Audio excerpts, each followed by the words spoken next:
পাইতেছি আসলে, রাখবেন না কেউ, মিডিয়ায় কথা চলে যেতেছে, আমি ভয় পাইতেছি। তাবলীগেরও মনে হয় গোলের সময় চলে আসছে, কেননা হাদিস দেখলে এটাই মনে হয়। 1924 সনে সর্বপ্রথম 3 দিনের জামাত বাইরে, আর এখন 2024, 100 বছর হয়ে গেছে। আর 100 বছরে ইসলামিক যে কোনো জিনিস নবায়ন হয়, তাজদীদ বলে এটাকে, তাজদীদ। এই জন্য কর্মের দিকে দেখলে এটাই মনে হয়, আমি এটাই মনে করি যে নতুন কোন মন নিতেছে। এই জন্যই এক সময় পর্যন্ত ছিল, এক সময় পর্যন্ত ছিল শিক্ষা, এবং শিক্ষার সাথে যেটা প্রয়োজন ছিল ওটা সমমানে ছিল। সমমানে আমি প্রমাণ দিব আপনাদেরকে, কিন্তু এই মজলিসে তো দেওয়ার দরকার মনে করি না, নাহলে প্রমাণ দিতে পারি। আমাদের যারা মুরব্বী ছিলেন তাবলীগের, সবাই শুধু শিক্ষিত ছিল না, দ্বিতীয় জিনিসটাও সবার ভিতরে ছিল। একটা দিয়ে দেখাই, যিনি তাবলীগ শুরু করেন উনি 3 ভাবে সুরক্ষিত ছিলেন। কয় ভাবে? উনার কথাগুলা সুরক্ষিত করতেন 2 জন, যে কথা কোনো ডিসব্যালেন্স হইতেছে কিনা। কথার ব্যালেন্স রাখার জন্য 2 জন নির্ধারিত ছিলেন। আপনার নামগুলো লেখা নিয়ে যেতে পারেন, কিন্তু এখন যারা মুরব্বী আছে ওরা বিশ্বাস করবে না, ওরা এটা মানবে না। ওরা মানলে ওগো মুরব্বীগিরি থাকবে না, এই জন্য ওরা মানবে না। আপনি বলেন যে উড়াই দিবে, দূর, কে কইছে এটা? ওরা মানবে না, ওরা মানবে না। না মানার কারণ বলতেছি, মুরব্বীগিরি থাকবে না। তো ওনার কথা দুইজনে ব্যালেন্সে রাখতেন, যে ডিসব্যালেন্স তো হইতেছে না কথার ভিতরে। আর 2 ব্যক্তিত্ব বড় দামি ব্যক্তি, যিনি আরব ভূখণ্ডের আরবি ভাষার চেয়ারম্যান ছিলেন, অথচ উনি আরবি ছিলেন না, অনারব ছিলেন। উনি 14 জনের থেকে খেলাফত পেয়েছেন। উনি কথাগুলাকে দেখতেন যে ডিসব্যালেন্স তো হইতেছে না। আর ওনার যে কাজটা শুরু করছেন এটাকে 3 জনে দেখতেন, যে কাজটা তো কোনো উল্টা পাল্টা হইতেছে কিনা। একজন মুফতি কিফায়াতুল্লাহ রহমতুল্লাহ আলাইহি, ওনাকে আপনারা চিনবেন না। ফিলিস্তিন এখন দুরবস্থার কারণ শুধু ওনার কথা না মানার কারণে। যখন ইহুদিরা আসে ফিলিস্তিনে, তখন উনি বলছিলেন যে থাকতে দাও বটে, কিন্তু 1 ইঞ্চি জমিন ইহুদিদের কাছে বিক্রি করবে না, বিক্রি করা হারাম ফতোয়া দিছিলেন উনি, বিলকুল হারাম। আর এটা নিয়ে উনি 1, 2, 3 বছর 4 বছর কাজ করছেন, আরবদেরকে বুঝাইতে চেয়েছেন। আরবরা বলছে, একটা শব্দই বলছে, আয়ুফতি আলাইনাল আজম, অনারব আমাদেরকে ফতোয়া শিখাবে। এটা আমরা মানি তো মানি কি করে, কিন্তু আজকে দেওয়ালে মাথা মারতেছে। আমি 15-20 বছর আগের কথা বলতেছি। বড় আলেম দেওয়ালে মাথা মেরা, এইখানে আসছিল, এইখানে আমাদের এখানে 3 দিন লাগায় গেছে। আমাদের এখানে এই মসজিদের দোতলায় ছিল। তোরা বলতো মুফতি, আসলে আমরা তখন বুঝি নাই, হায় ওনার কথা যদি মানতাম। এখন স্বীকার করে, মা রাইনা আলিমান কত্তু, এরকম আলেম রুয়ে জমিন দেখে নেয়। ইয়া লাইতানা আতানা ফতওয়াতা কিফায়াতুল্লাহ, আফসোস আমরা যদি ফতোয়া কিফায়াতুল্লাহ মানতাম। তো বলছে তোমরা থাকতে দাও বটে, কিন্তু 1 ইঞ্চি জমিন বেচবা না, হারাম। মানে না।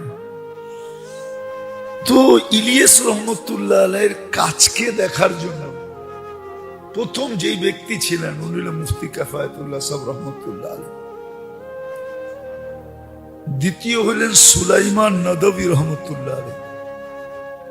যিনি আবুল হাসান আলী নদভী রহমতুল্লাহ আলাইহির দাদা,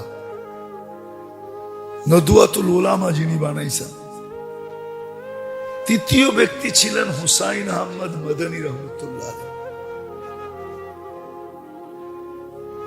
যে কাজটা যেন এলোমেলো না হয়। তৃতীয়, উনার শরীরটাকে সুরক্ষিত রাখার জন্য তিনজন ছিল, যে এই চারটার অঙ্গ প্রত্যঙ্গ যেন উল্টা পাল্টা ব্যবহার না হয়। এক নম্বর হলো খলিল আহমদ সাহারানপুরি, দ্বিতীয় হলো আব্দুর রহিম রায়পুরি, তৃতীয় হলো জাকারিয়া রহমতুল্লাহ আলাইহি। আপনি নাম লিখে লয়ে যান, আমি কিন্তু নাম বলতেছি। এইভাবে ওনাকে সুরক্ষিত করছে, যার কারণে দীর্ঘদিন পর্যন্ত এটা খুব ফুলছে ফলছে, মানুষের দিল এটার উপরে আকৃষ্ট ছিল। আমি নিজের কাহিনী বলতেছি আপনাদেরকে। 2008-এ যখন আমি স্পেনে ছিলাম, আমার ইউরোপ সফর চলতেছিল, আর সফরের 6 দিন আগে আমার বড় ছেলে মারা গেছে। বুঝেন আমার মনটা কেমন ছিল। আমি 6 বছর ওকে নিয়ে লড়ছি। ব্লাড ক্যান্সার ছিল, দেশে চিকিৎসা বিদেশে চিকিৎসা, 2-2.5 বছর পিজি হাসপাতালে। একটা কেবিন আমার বুক ছিল বিলকুল। তখন এক একটা সিম কিনতে হলে 21,000-22,000 টাকা দিয়ে শুধু সিম কিনতে হতো। আমি শুধু সেলের চিকিৎসার জন্য ডাক্তারদের সাথে যোগাযোগ করার জন্য আমি পার্সোনাল সিম কিনা দিছি। এবার বুঝেন কিরম টাকা খরচ হয়েছে আমার। ওই ছেলে যখন আমার অ্যাক্সিডেন্ট করে, আমি 6 দিন পরে ইউরোপ চলে যাই। হাজি আব্দুল ওয়াহাব সাহেব রহমতুল্লাহ আলাইহির সাথে আমার সফর চলতেছিল। তখন স্পেনে একটা সমস্যা চলতেছিল। স্পেনে কয়েকজন ব্যক্তির কারণে একটা সমস্যা, একটা গ্রুপের কারণে সমস্যা চলতেছিল। তা আমরা এল জাবরায় ছিলাম, জাবালে তারেক বিন জিয়াদ, যেটাকে উন্দুলুস বলে, ওই শহরে আমরা ছিলাম। আমরা শিপে যাইতেছিলাম একটা দ্বীপে, ইস্তেমা দ্বীপে ছিল।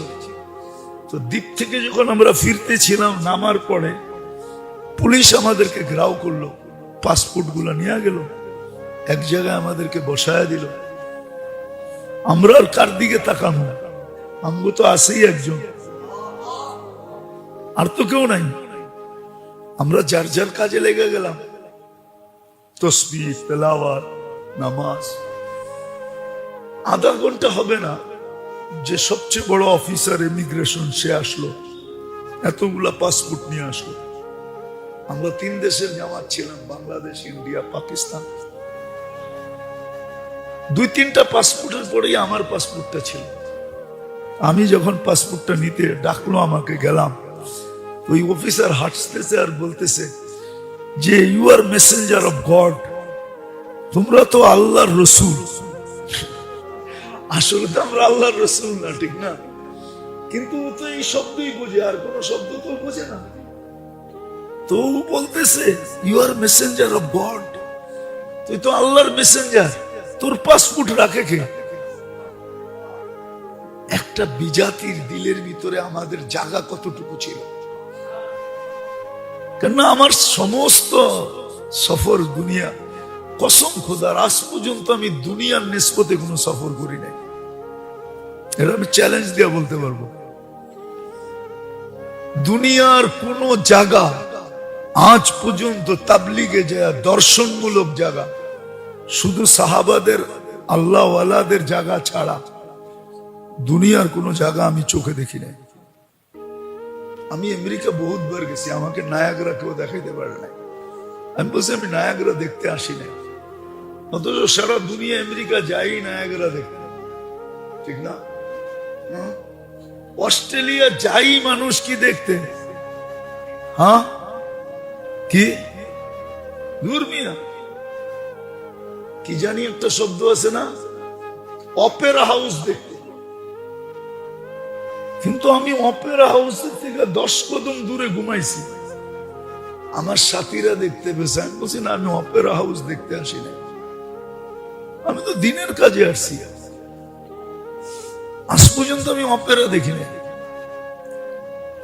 সিডনি ব্রিজ দেখতে যাই, আমি ওভার করে গেছি, আমি দেখতে যাই। আমি 18 বার থাইল্যান্ড গেছি। কত? আজ পর্যন্ত কোন লক্ষণীয় জিনিস আমি দেখতে যাই, আমার স্বভাবই নেই। আপনি মনে হয় বিশ্বাস করবেন না, আমি তো বড় হয়েছি ঢাকা শহরে, ঠিক না? আজ পর্যন্ত আমি স্টেডিয়ামের ভিতরে ঢুকে দেখি। স্টেডিয়াম কি জিনিস আমার জীবনেই নেই।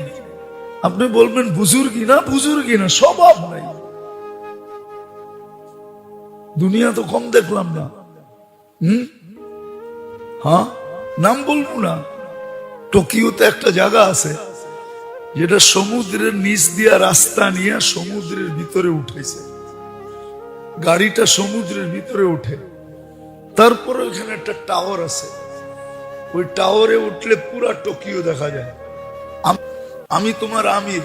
আমি বলি আপনি আমির হইতে পারেন দিনের কাজের, কিন্তু এই দুনিয়া দেখার কাজের আপনি আমার আমির না। আমি যাব না, আমি তো ঘুমাবো। আপনি দেখে আসেন, জান, আমি দেখি না। তো যেটা আমি বলতেছিলাম, সারা দুনিয়াতে একটা মানুষের দিলে আমাদের একটা আস্থা ছিল, একটা জায়গা করে নিয়েছিলাম আমরা। কসম খোদা, যেদিন আফগানিস্তানে হামলা হয় আমেরিকার প্রথম, ওই দিন আমি থাইল্যান্ডে ছিলাম। ওই দিন আমি কোথায়? তো আমাদের ভিসার জন্য পাসপোর্ট দেওয়া ছিল হোম মিনিস্ট্রিতে, আমাকে 4 মাস থাকতে হবে। কিন্তু দুপুরে আমার কাছে ফোন আসলো যে কালকে সকালের ভিতরে তোমরা থাইল্যান্ড ছাড়বা। কি সকালের ভিতরে থাইল্যান্ড? মার্কাজালারা ডাকলো, ভাই এই ফোন আসছে, এই যে চিঠি আসছে, তোমরা রেডি হও। তাই আমি বললাম সকালে না ছাড়বো, এখন তো দুপুর, কালকে সকালে ছাড়বো। আপনি এখন কেন আমাকে জোর করে এয়ারপোর্টে পাঠাইতে চাইতেছেন? এখনো তো 24 ঘন্টা রয়ে গেছে, ঠিক না? আমি আমির ছিলাম, আমি সাথীদেরকে বললাম ঠিক আছে, ইন্নার জমিন তো আল্লাহ, ইন্নাল আরদা লিল্লাহ। সকাল পর্যন্ত কি ঘটে দেখা যাবে। তো সকাল হওয়ার আগেই সকালে আবার আরেকটা ফোন আসছে, বলছে তোমরা হোম মিনিস্ট্রিতে আসো। আমরা গেলাম, যাওয়ার পরে বললো যে কয়দিনের ভিসা চাও? আমরা বললাম 3 মাস থাকবো। যে তোমাদেরকে 6 মাসের ভিসা দিলাম, লাগলে আরো দিব। একটা অবস্থা এরকম ছিল। মিথ্যাকে এত সুন্দর সাজায়া বলে আমার মঞ্চে আমি আবার যাই ভর্তি, ইমামতি সিমামতি সব ছেড়া দেই। আমি মসজিদে বসে বলতেছি, মাঝে মাঝে আল্লাহর উপরও আশ্চর্য লাগে, আল্লাহ এরকম কেমনে দিলেন আপনি? বয়স কতটুকু? হ্যাঁ, আল্লাহ যে দেনেওয়ালা দেখলে বোঝা যায়। তো যেটা বুঝাইতেছিলাম, প্রত্যেক ব্যক্তি বক্তা, চিল্লা দিতে দেরি নাই। অনেকরে দেখা যায় মেম্বরে দাঁড়ায় এমন ওয়াজ করে, হ্যাঁ ওলামা পর্যন্ত ফেল। হ্যাঁ, ওলামা পর্যন্ত ফেল হয়ে যায়। 3 চিল্লা দিলে তো কথাই নেই, ঠিক না? তো শিক্ষিত মানুষগুলো বেশি ধোকার শিকার হয়। এদের দ্বারাই মানুষ, যে সাইনবোর্ড লাগাইছে ডাক্তারি, ওর হাতেই মানুষ মারা যাবে। কিন্তু যে সাইনবোর্ড লাগায় নাই, ওর হাতে একজনও মরবে না। কেন? ওর কাছে কেউ যাবেই না। কে মরবে? কি আপনার কাছে যাবে না কি ওষুধ আনতে কেউ? হ্যাঁ, ওই যে ডাক্তারি সাইনবোর্ড লাগাইছে ওর কাছেই যাবে, ঠিক না? তো যেটা বুঝাইতেছিলাম, শিক্ষার সাথে যদি আরেকটা জিনিস না হয় তাহলে ব্যালেন্স হবে না, ধোকার শিকার হবে। কসম খোদা, কসম। সত্য এটাই। দুনিয়া মানুষকে এটাই দেখাইতেছে, দুনিয়া মানুষকে, মানুষ দুনিয়াকে এটাই দেখাইতেছে। এই যে দেখেন, যাদেরকে সারা দুনিয়ার মানুষ জানতো, আমি আমার জীবনের কাহিনী বলি, আমি তো 103টা এমিগ্রেশন দেখছি। কয়টা? 103টা দেশে গেছি, এমিগ্রেশন ক্রস করে তো যেতে হয়েছে। হ্যাঁ, আজ পর্যন্ত কোনো এমিগ্রেশনে তো দাঁড় করাইলো না 2 মিনিট। কোন সামান তো চেক করলো না। সত্য, কোন সামান আজ পর্যন্ত হাত লাগায় দেখে নাই, কোন সামান না। এক যুগে ছিল তাবলিগালাদের সামান কেউ হাত দিত না, সবাই এরকম পবিত্র মনে করত। কিন্তু ইদানিং ওদের কর্মগুলা দেখেন, সাধারণ মানুষের ব্রেন আউলে যেতেছে, ঠিক না? হ্যাঁ, কি বলেন? আপনাদের অভিমত কি? ঘুমন্ত মানুষগুলাকে মানুষ এরকম মারে, মারেও কিন্তু এরকম।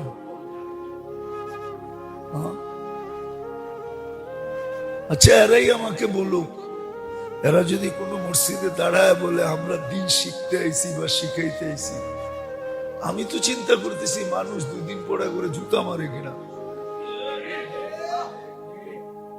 যে ছাগলের বাচ্চা, তোরা কি দিন শিখবি আর শিখাবি? বাইরে থেকে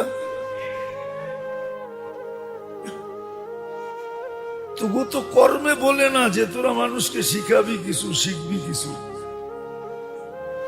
মিডিয়ার যুগ তো, আপনি বলেন, আপনার বিবেক দিয়ে আপনি চিন্তা করেন, আপনি কি বলবেন যে এই কাজ করার পরে এরা মানুষকে কিছু শেখানোর মতো যোগ্যতা রাখে? হ্যাঁ, যারা সারা জীবন স্বৈরাচারী করছে, এরা যদি আইসা বলে যে আমরা কুতুব হয়ে গেছি, আপনারা মানবেন? মানবেন কি যে আমরা একবারে আজমির যায়া ভালো হয়ে গেছি গা, মক্কার গিলাপ ধরা আমরা কুতুব হয়ে গেছি গা? মানবেন? কে মানবেন না? কা হইতে তো পারে। আপনি বলবেন নামই লেগে গেছে স্বৈরাচার, ঠিক না? কয়লা ধুইলে কি হয় না? তোরা যে ভালো হবি এটা আমাদের বিশ্বাস হয় না। আমি মসজিদে বসে বলতেছি, আমার ব্যাপার, আপনাকে ব্যাপার না। কসম খোদার, মাঝে মাঝে ভাবনা লাগে যে আমারে মাফ করে দিলে মনে হয় আল্লাহ শয়তানরও মাফ করে দিবে। নিজে তো কিছুই করতে পারি না। সারা দিনে কয়বার আল্লাহ বলি? এই যে শুক্রবার যেতেছে, কয়বার দুরূদ পড়ছি? কিন্তু সারাদিন তো বুক করি কাটটা। বাঁচা আছি কার কারণে? কে বাঁচায় রাখছে আমাকে? কালকে আমি দেখাইতেছিলাম কয়েক জায়গায় যে 3টা জিনিসের যদি আল্লাহ বিল নিত, তাহলে ডেলি 5,750 টাকা দিতে হতো। অক্সিজেনের বিল 550 টাকা, পার লিটার 1 টাকা, পার শ্বাস 1 পয়সা তো 1600 টাকা, কিডনি ডায়ালিসিসে পার ডায়ালিসিস 100 টাকা, তাহলে ডেলি 3600 টাকা, 5,750 টাকা ডেলি পে করতে। কোত্থেকে পে করতাম? বাকিটি তো বাদই দিলাম। আমার তো উচিত ছিল ডেলি 5,750 বার কোনো না কোনো আল্লাহর তসবিহ পড়া। মানবতা এটা বলে, আমি তো পড়ি না। আমি আমারটা বলতেছি, আপনাদেরটা না। এই জন্য আমি মসজিদে বসে বলতেছি, কোন আল্লাহ জানে দিলের হাল। আমি বাজে বাজে ভাবি আমারে মাফ করে দিলে মনে হয় শয়তানরও মাফ করে দিবে। জীবনে এরকম গুনাহ আছে। তো আসলে তালিমের সাথে আরেকটা জিনিস যতক্ষণ পর্যন্ত সংযুক্ত না হবে, বুদ্ধি আসছে সব কিন্তু উপদেষ্টাদের পক্ষ থেকে আসছে। কি উপদেষ্টা কি কম শিক্ষিত লোক হয়? হ্যাঁ, কি কেউ না কেউ বুদ্ধি দিছে, চালাগুলি, ঠিক না? আমি বুঝানোর জন্য বলতেছি, কোন পক্ষ ঠক্ক না, আপনাদেরকে কথাটা বুঝানোর জন্য, ঠিক আছে? দেখি আপনারা একমত হন কিনা। বলবো আবার কালার দিয়ে দিবেন না তো? হ্যাঁ, কেন ইসলামপুর তো কালারের জায়গা, আর বাদামতলি তো বাদামতলি, ঠিক না? হ্যাঁ, তো কালার দিয়েন না, বুঝার জন্য, ঠিক না? অতীত 15 বছর চাকরি তো ওদেরকেই দিছে যারা নিজস্ব লোক, ঠিক না? এছাড়া তো কেউ দেয় না। হ্যাঁ, ছাত্ররা যখন কোঠা আন্দোলন শুরু করছে তো বললেই তো হয়তো, মাইনা নিছি, কোর্টারে বলতো রায় দিয়া দাও, কি করবো এটা তো মনে মনে, ঠিক না? কাহিনী শেষ, ঠিক না? কিন্তু আসলে তো প্রবাদ বাক্যই সত্য, পতন যখন আসে গনাইয়া, আক্কল বুদ্ধি জ্ঞান সব যায় হারাইয়া, ঠিক না? সব হারায় গেছে, ঠিক না? সমাধান তো ছিল দুই কথা, মনে মনে তো আছেই, ঠিক না? সত্য তো, হ্যাঁ? কিন্তু আসলে পতন যখন আসে গনাইয়া, সব হারায় যায়, ঠিক না? ছোট জিনিস কত বড় হয়ে গেল, কেন আল্লাহ মুক্ত করবে, এই জন্যই গেমটা আল্লাহই খেলছে, ঠিক না? গেমটা আল্লাহই সাজায় দিছে, মেসি খালি টাচ করে দিছে, ঠিক না? মেসির কিন্তু গোল দিতে পারে না, ওরে গোল বানায় দিতে হবে। মনে হয় জানেন না আপনারা, এগুলা খেলাগুলা খেলেন নাই তো কোত্থেকে জানবেন? ওরে গেম বানায় দিতে হয়, বল বানায় দিলে ও গোল করতে পারে, এছাড়া নিজে খেলা পারে না। ওরে কি করতে হয়? বানায় দিতে হয়, এক পজিশনে নিয়ে দিতে হয়, ওই পজিশন থেকে হয় গোল করে দেয়। তা আসলে ছাত্র জনতা গোল করছে, কিন্তু বানায় দিছে কে? আল্লাহ বানায় দিছে। আমি ভয় পাইতেছি, আসলে রাখবেন না কেউ, মিডিয়ায় কথা চলে যেতেছে, আমি ভয় পাইতেছি। তাবলীগেরও মনে হয় গোলের সময় চলে আসছে, কেননা হাদিস দেখলে এটাই মনে হয়। 1924 সনে সর্বপ্রথম 3 দিনের জামাত বাইরে, আর এখন 2024, 100 বছর হয়ে গেছে।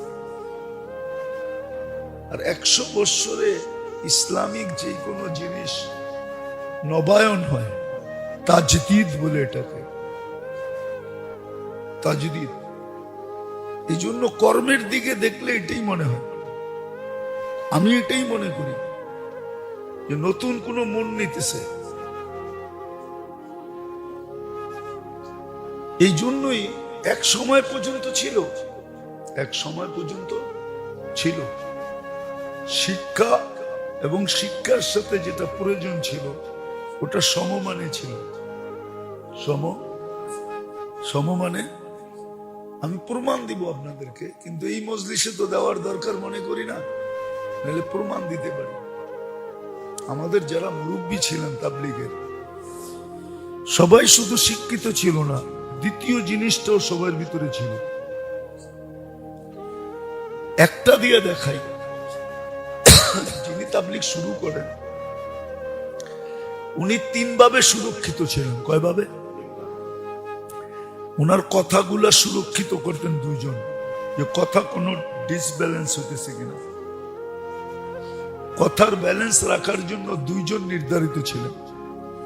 আপনার নামগুলো লেখা নিয়ে যেতে পারেন, কিন্তু এখন যারা মুরব্বী আছে ওরা বিশ্বাস করবে না, ওরা এটা মানবে না। ওরা মানলে ওগো মুরব্বিগিরি থাকবে না, এই জন্য ওরা মানবে না। আপনি বলেন যে উড়াই দিবে, কবে দূর, কে কইছে এটা? ওরা মানবে না, ওরা মানবে না। না মানার কারণ বলতেছি, মুরব্বিগিরি থাকবে না। তোনার কথা দুইজনে ব্যালেন্সে রাখতেন, যে ডিসব্যালেন্স তো হইতেছে না কথার ভিতরে।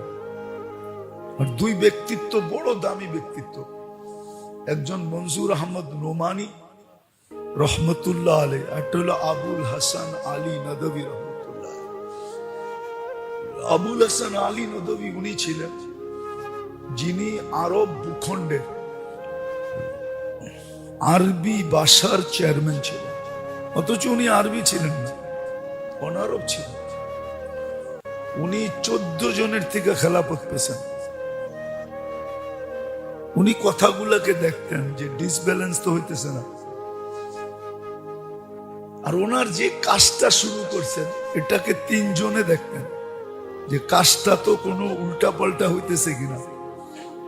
একজন মুফতি কিফায়াতুল্লাহ রহমতুল্লাহ আলাইহি, ওনাকে আপনারা চিনবেন না। ফিলিস্তিন এখন দুরবস্থার কারণ শুধু ওনার কথা না মানার কারণে। যখন ইহুদিরা আসে ফিলিস্তিনে,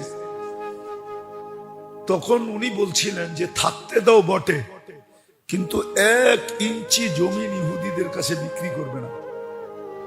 বিক্রি করা হারাম ফতোয়া দিছিলেন, বিলকুল হারাম। আর এটা নিয়ে উনি 1, 2, 3 বছর 4 বছর কাজ করছেন, আরবদেরকে বুঝাইতে চেয়েছেন।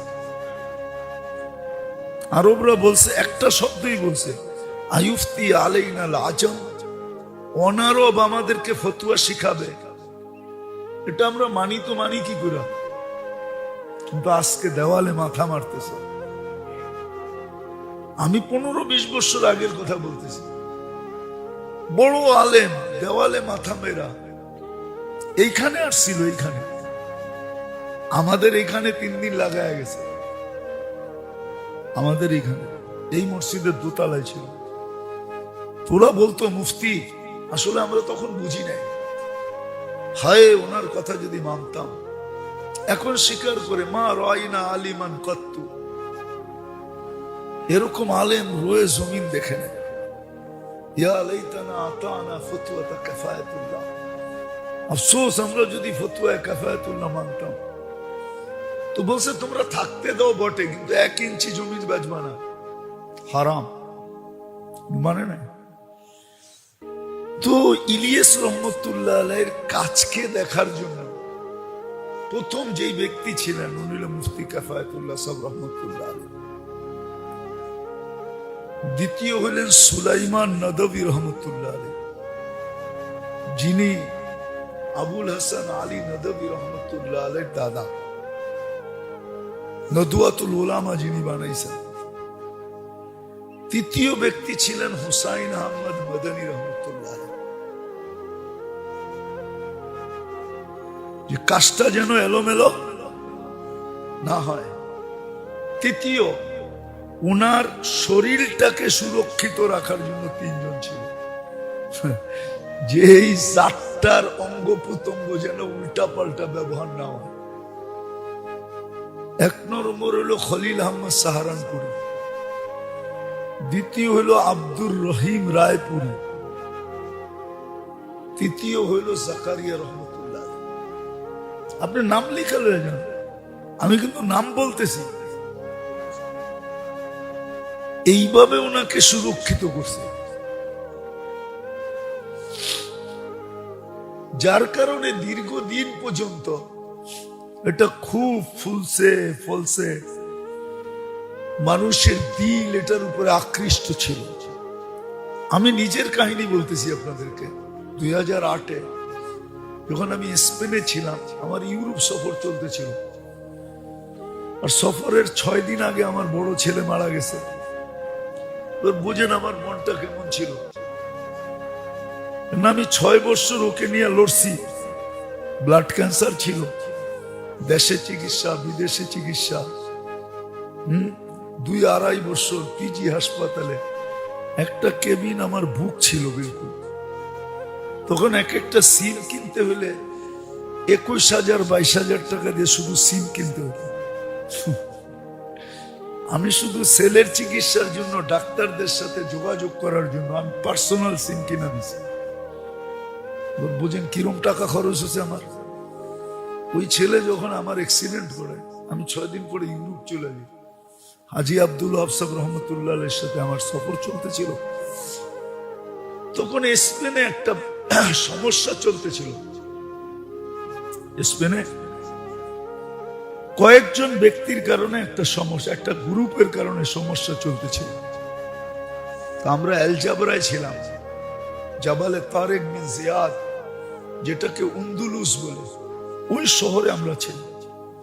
আমরা শিপে যাইতেছিলাম একটা দ্বীপে, ইস্তেমা দ্বীপে ছিল।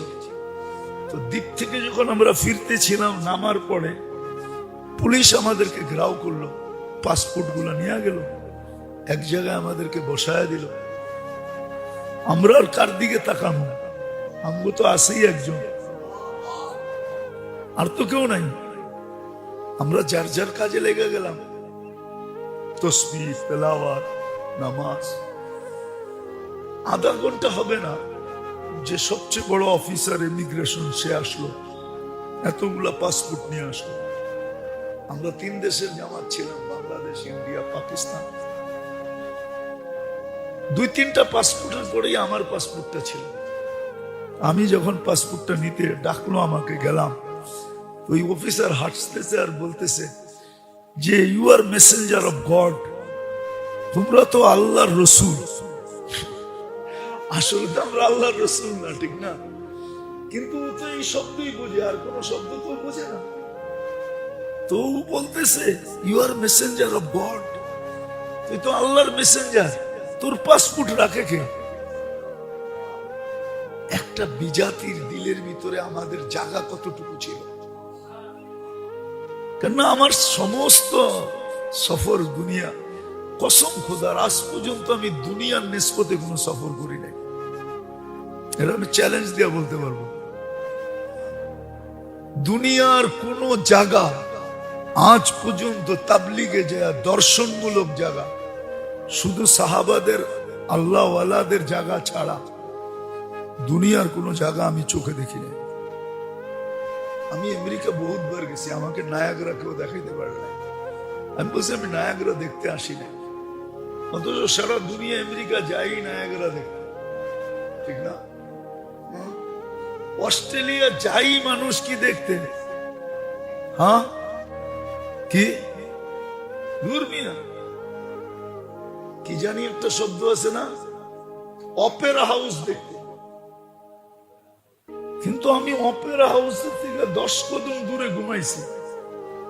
আমার সাথীরা দেখতে পেয়েছে, আমি বলছি না, আমি অপেরা হাউস দেখতে আসি না, আমি তো দিনের কাজে আসছি। আজ পর্যন্ত আমি অপেরা দেখি নাই। সিডনি ব্রিজ দেখতে যাই, আমি ওভার করে গেছি, দেখতে যাই। আমি 18 বার থাইল্যান্ড গেছি। কত? আজ পর্যন্ত কোন লক্ষণীয় জিনিস আমি দেখতে যাই, আমার স্বভাবই নেই। আপনি মনে হয় বিশ্বাস করবেন না, আমি তো বড় হয়েছি ঢাকা শহরে, ঠিক না? আজ পর্যন্ত আমি স্টেডিয়ামের ভিতরে ঢুকে দেখি। স্টেডিয়াম কি জিনিস আমার জীবনেই নেই। আপনি বলবেন বুজুর্গি না, বুজুর্গি না, স্বভাব নাই। দুনিয়া তো কম দেখলাম না। হ্যাঁ, নাম বলবো না। টোকিওতে একটা জায়গা আছে যেটা সমুদ্রের নিচ দিয়া রাস্তা নিয়ে সমুদ্রের ভিতরে উঠেছে। গাড়িটা সমুদ্রের ভিতরে উঠে, তারপরে ওখানে একটা টাওয়ার আছে। ওই টাওয়ারে উঠলে পুরা টোকিও দেখা যায়। আমগো সুরা গেছে কাকরাইলা, আমারে বলছে তুমি চলো, আমি তোমার আমির। আমি বলি আপনি আমির হইতে পারেন দিনের কাজের, কিন্তু এই দুনিয়া দেখার কাজের আপনি আমার আমির না। আমি যাব না, আমি তো ঘুমাবো, আপনি দেখে আসেন, জান। আমি দেখি না। তো যেটা আমি বলতেছিলাম, সারা দুনিয়াতে একটা মানুষের দিলে আমাদের একটা আস্থা ছিল, একটা জায়গা করে নিয়েছিলাম। কসম খোদা। যেদিন আফগানিস্তানে হামলা হয় আমেরিকার প্রথম, ওই দিন আমি থাইল্যান্ডে ছিলাম। ওই দিন আমি কোথায়, তো আমাদের ভিসার জন্য পাসপোর্ট দেওয়া ছিল হোম মিনিস্ট্রিতে, আমাকে 4 মাস থাকতে হবে। কিন্তু দুপুরে আমার কাছে ফোন আসলো যে কালকে সকালের ভিতরে তোমরা থাইল্যান্ড ছাড়বা। কি সকালের ভিতরে থাইল্যান্ড? মার্কাজালারা ডাকলো, ভাই এই ফোন আসছে, এই যে চিঠি আসছে, তোমরা রেডি হও। আমি বললাম সকালে না ছাড়বো, এখন তো দুপুর, কালকে সকালে ছাড়বো। আপনি এখন কেন আমাকে জোর করে এয়ারপোর্টে পাঠাইতে চাইতেছেন? এখনো তো 24 ঘন্টা রয়ে গেছে, ঠিক না? আমি আমির ছিলাম, আমি সাথীদেরকে বললাম ঠিক আছে, ইন্নার জমিন তো আল্লাহ, ইন্নাল আরদা লিল্লাহ। সকাল পর্যন্ত কি ঘটে দেখা যাবে। তো সকাল হওয়ার আগেই সকালে আবার আরেকটা ফোন আসছে, বলছে তোমরা হোম মিনিস্ট্রিতে আসো। আমরা গেলাম, যাওয়ার পরে বলল যে কয়দিনের ভিসা চাও? আমরা বললাম 3 মাস থাকবো। যে তোমাদেরকে 6 মাসের ভিসা দিলাম, লাগলে আরো দিব। একটা অবস্থা এরকম ছিল, বিশ্বাস করেন আমার কান্না আসে। আজকে আমি একটু দূরে, সারাদিন প্রোগ্রাম থাকে। আজকে আমার 4টা প্রোগ্রাম আছে, গতকালকে 4টা ছিল। আমি সকালে ঘুমাইছিও 3 ঘন্টা মাত্র, 7টার থেকে 10টা পর্যন্ত। প্রোগ্রামের কারণে, মাদ্রাসার কারণে আমি একটু দূরে। বর্তমানে মশওয়ারা যাওয়া হয় না, তাবলিগে যাওয়া হয় না, একটু দূরে। আমার একা একা কান্না আসে, না আমি তো 103টা দেশ দেখছি।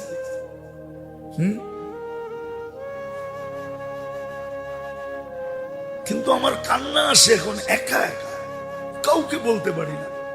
কান্না বললে সব কেউ মানবে না। মানুষের মেজাজ যখন বিগড়ে যায়, মানুষ যখন বিগড়ে যায়, ওর কাছে সঠিক কথা উল্টা লাগে। দেখেন না, রুচি নষ্ট হয়ে গেলে মিষ্টিরে তিতা কয়।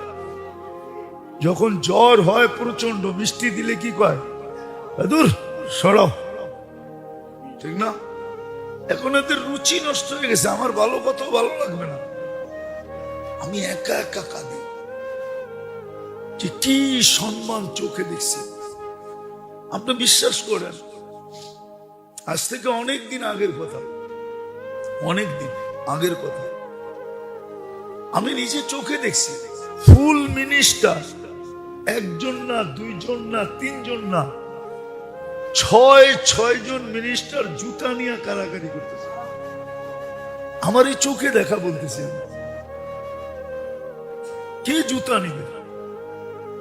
আমার মনে আছে এক দেশে আমি গেছি, তো বিলকুল এখন পর্যন্ত গাড়িতে কিন্তু যখন ব্র্যান্ড নিউ গাড়ি আসে, আমাদের দেশে তো ব্র্যান্ড নিউ আসে না, ব্র্যান্ড নিউ গাড়িটা কিন্তু পলিথিনে পেঁচানো থাকে, বডি ছাড়া। বডির উপরও পলিথিন লাগানো থাকে, পলি একটা বিশেষ পলি থাকে, ওটা গ্লাসে লাগানো থাকে, সিট সুট। পলি গাড়ি নিয়ে আসছে, তো বলতেছে হুজুর ব্র্যান্ড নিউ, শুধু আপনি বসলে উদ্বোধন হবে, এছাড়া হবে না, নাইলে এই গাড়ি রিটার্ন চলে যাবে। আমার মনে আছে আমি এক দেশে গেছি, আমি একা ছিলাম, একা। গাড়ি আসছে 12টা, আমি কোনটায় বসবো বলেন? যাদের এত বড় জায়গা ছিল দিলে, আজকে ওদের কর্ম দেখেন, ওরা কি করে মানুষের সামনে দাঁড়াবে যে আমরা দিনের মেহনত নিয়ে আসছি। এখন পর্যন্ত তো আমাদের মেজাজ ঠিক আছে, ঠিক না? না ঠিক নাই? এখনো শ্রদ্ধার একটু ছোঁয়া আছে, কিন্তু 2 দিন পরে যদি এটা উঠা যায়, নাম লওয়ার লগ যদি মানুষ জুতা উঠায়, যে তো করে জুতা গেলি এখান থেকে,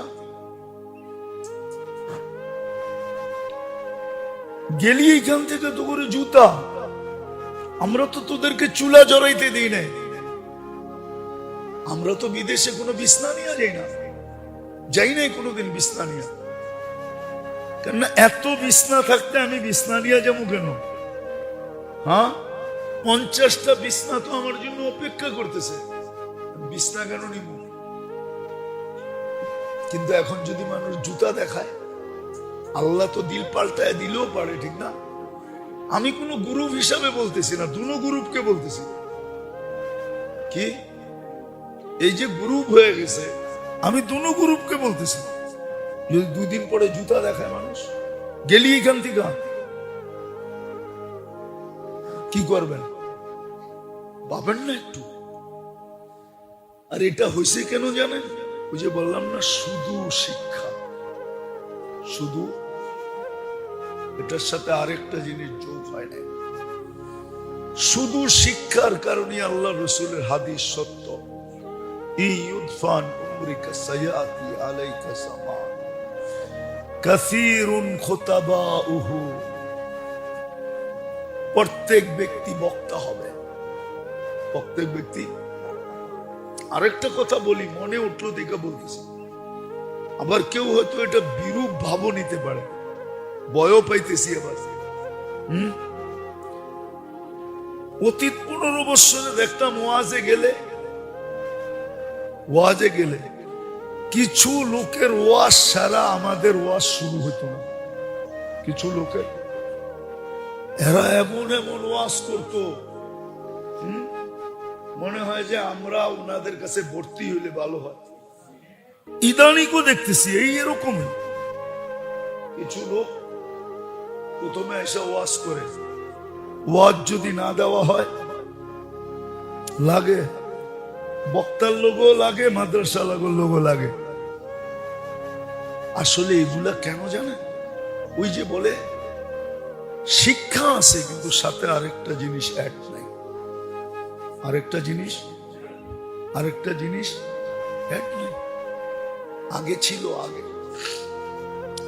ছিল প্রত্যেক চাকরির আগে ট্রেনিং ছিল, লম্বা ট্রেনিং দিতে হতো, তারপরে তাকে জয়েন্ট করতে হতো।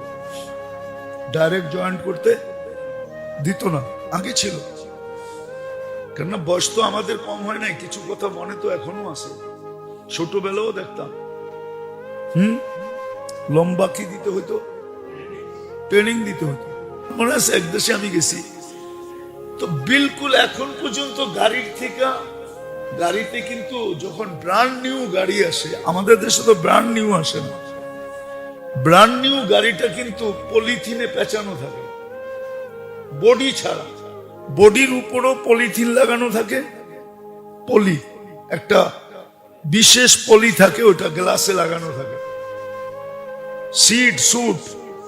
তো পলি গাড়ি নিয়ে আসছে, তো বলতেছে হুজুর ব্র্যান্ড নিউ, শুধু আপনি বসলে উদ্বোধন হবে, এছাড়া হবে না, নাইলে এই গাড়ি রিটার্ন চলে যাবে। আমার মনে আছে আমি এক দেশে গেছি, আমি একা ছিলাম, গাড়ি আসছে 12টা, আমি কোনটায় বসবো বলেন? যাদের এত বড় জায়গা ছিল দিলে, আজকে ওদের কর্ম দেখেন, ওরা কি করে মানুষের সামনে দাঁড়াবে যে আমরা দিনের মেহনত নিয়ে আসছি। এখন পর্যন্ত তো আমাদের মেজাজ ঠিক আছে, ঠিক না? না ঠিক নাই? এখনো শ্রদ্ধার একটু ছোঁয়া আছে, কিন্তু 2 দিন পরে যদি এটা উঠা যায়, নাম লওয়ার লগ যদি মানুষ জুতা উঠায়, যে তো করে জুতা গেলি এখান থেকে,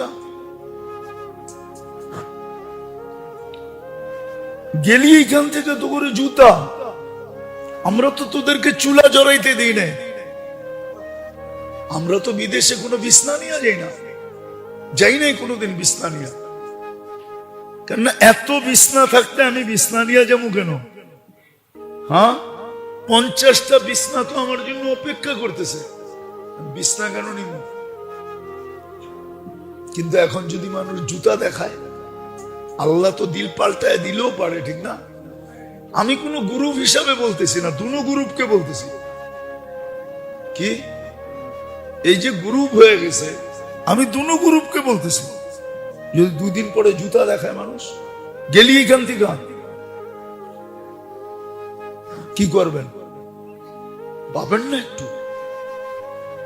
আর এটা হয়েছে কেন জানেন?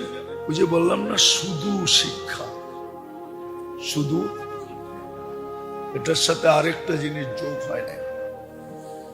শুধু শিক্ষার কারণে আল্লাহ রসুলের হাদিস সত্য, ইউদফান উমরিকা সায়াতি আলাইকা জামান কাসীরুন খুতাবাউহু। প্রত্যেক ব্যক্তি বক্তা হবে, প্রত্যেক ব্যক্তি। আরেকটা কথা বলি, মনে উঠলো দেখে বলতেছি, আবার কেউ হয়তো এটা বিরূপ ভাবও নিতে পারে, ভয়ও পাইতেছি আবার। অতীত 15 বছরে দেখতাম ওয়াজে গেলে কিছু লোকের ওয়াজ সারা আমাদের ওয়াজ শুরু হতো না। কিছু লোকের এরা এমন এমন ওয়াজ করতো, মনে হয় যে আমরা ওনাদের কাছে ভর্তি হইলে ভালো হয়। ইদানিকও দেখতেছি এই এরকম কিছু লোক প্রথমে এসে ওয়াজ করে, ওয়াজ যদি না দেওয়া হয় লাগে বক্তার লোগো লাগে, মাদ্রাসা লোগো লাগে। আসলে এগুলা কেন জানেন? ওই যে বলে শিক্ষা আছে কিন্তু সাথে আরেকটা জিনিস অ্যাড নাই, আরেকটা জিনিস অ্যাড নাই। আগে ছিল প্রত্যেক চাকরির আগে ট্রেনিং ছিল, লম্বা ট্রেনিং দিতে হতো তাকে, তারপরে তাকে জয়েন্ট করতে হতো। ডাইরেক্ট জয়েন্ট করতে দিত না, আগে ছিল। কেননা বয়স তো আমাদের